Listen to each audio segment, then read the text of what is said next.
Yesterday when I trimmed these mugs, I took a wire tool that had a texture and I made a nice wavy line on the bottom of these.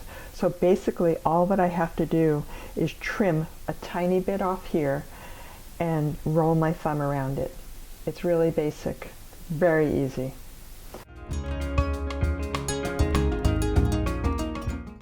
I could use a wooden bat or I could use a foam bat.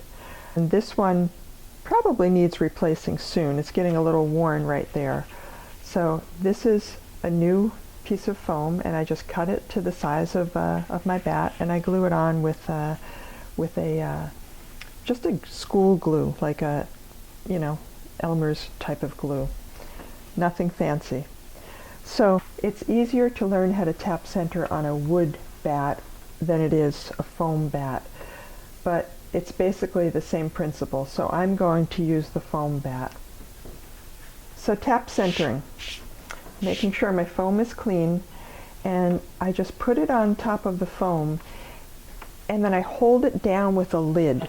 So I have a number of different size lids and it just depends on what I'm doing. You know, if I'm doing like a tiny little jar, I might use a small lid.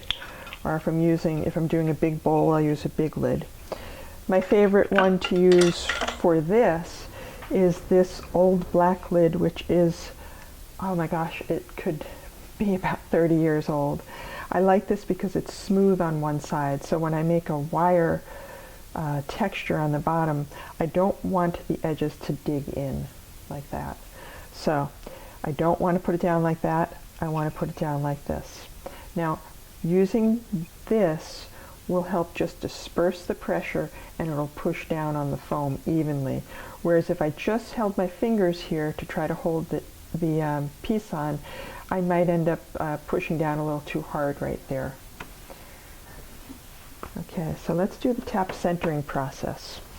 I'm going to take it off center a little bit just so you can see it exaggerated, okay? So you can see it's hitting this left hand, and when I see it hit that left hand, I'm just gonna speed that wheel up a little bit. When I see it hit that left hand, I'm gonna tap on that side, because by the time the off-centeredness gets to this side, this hand is pushing it onto center. So that's the easiest way that I've learned to tap center. So that's centered already.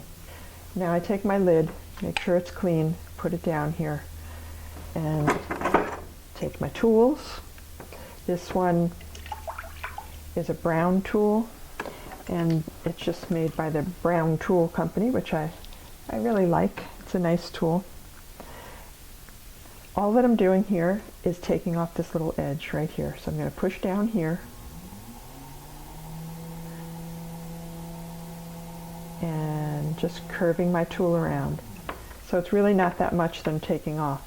Underneath here, if I wanted to, I could make this smoother so it transitions very smoothly into there, but I like to leave a little lip to catch the glaze, especially if I'm using one of my runnier semi-transparent glazes.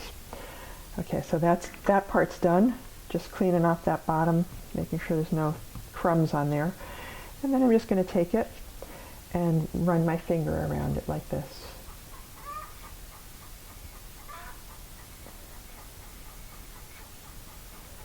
So this is nice. It's nice and easy. It's efficient.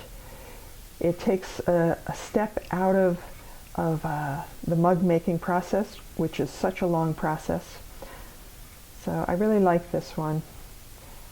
Okay, the bottom is only about probably less than 1/4 of an inch. Okay, so that's done. Now let's get to putting the handles on.